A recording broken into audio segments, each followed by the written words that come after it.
Glory to Jesus. ஆண்டவரும் அருமை இயேசுவின் இனிதான நாமம் மகிமையடையட்டும். கிறிஸ்துவுக்குள் அன்பானவர்களே, உங்கள் அனைவருக்கும் இயேசு கிறிஸ்துவின் இனிதான நாமத்தில் அன்பின் நல்வாழ்த்துக்களை தெரிவித்துக் கொள்கிறேன். அன்பானவர்களே, இன்று ஒரு சில தகவல்களை உங்களிடம் கூறலாம் என கிறிஸ்து இயேசுவுக்குள் விரும்புகிறேன். அன்பானவர்களே, நம்முடைய இந்த குறுகிய உலக வாழ்க்கையில் வெற்றியுள்ள கிறிஸ்தவ வாழ்க்கை வாழ வேண்டுமென்றால் நாம் ஜெபம் பண்ண வேண்டும். ஜெபத்தினால்தான் ஆண்டவராகிய இயேசு கிறிஸ்துவின் இரக்கத்தையும் கிருபையையும் பெற முடியும். எனவே நாம் கண்டிப்பாக இடைவிடாமல் ஜெபம் பண்ண வேண்டும். வேதாகமத்தில் இடைவிடாமல் ஜெபம் பண்ணுங்கள் என்று கூறப்பட்டிருக்கிறது. எனவே நம்முடைய வாழ்க்கையில் ஜெபத்திற்கு முன்னுரிமை கொடுக்க வேண்டும்.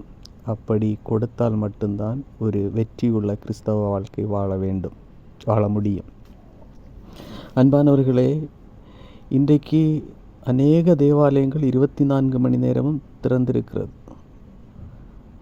நாம் நேரம் கிடைக்கும் போதெல்லாம் அந்த தேவாலயத்திற்கு போய் ஜெபத்தை ஏறெடுப்போம்.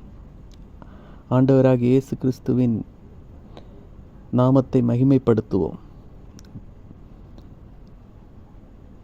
ஒரு சில சபைகளை பற்றி எனக்கு தெரியும், அதை நான் உங்களிடம் கூற விரும்புகிறேன்.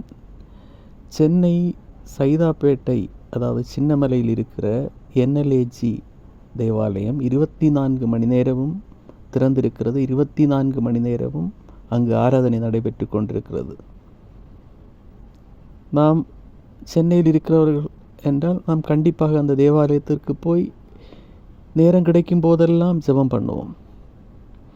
அதேபோல் சில TPM தேவாலயங்களும் 24 மணி நேரமும் திறந்திருக்கிறது. நாமும் அங்கே போய் ஜெபத்தை ஏறெடுக்கலாம். அதேபோல் இயேசு விடுவிக்கிறார் 4 மாவடி தேவாலயம் 24 மணி நேரம் திறந்திருக்கிறது. அங்கேயும் 24 மணி நேரம் ஆராதனை நடைபெற்று கொண்டிருக்கிறது. அங்கும் நமக்கு வசதி இருந்தால் போய் ஜெபத்தை ஏறெடுக்கலாம். ஆவிக்குரிய தேவாலயத்தில் போய் நாம் கண்டிப்பாக நேரம் கிடைக்கும் போதெல்லாம் ஜெபம் பண்ண வேண்டும். அது மட்டும்தான் நமக்கு ஒரு ஆசீர்வாதத்தை பெற்றுத்தரும். இண்டிபெண்டன்ட் தேவாலயத்தில் நீங்கள் அந்த தேவாலயத்தின் போதகரிடம்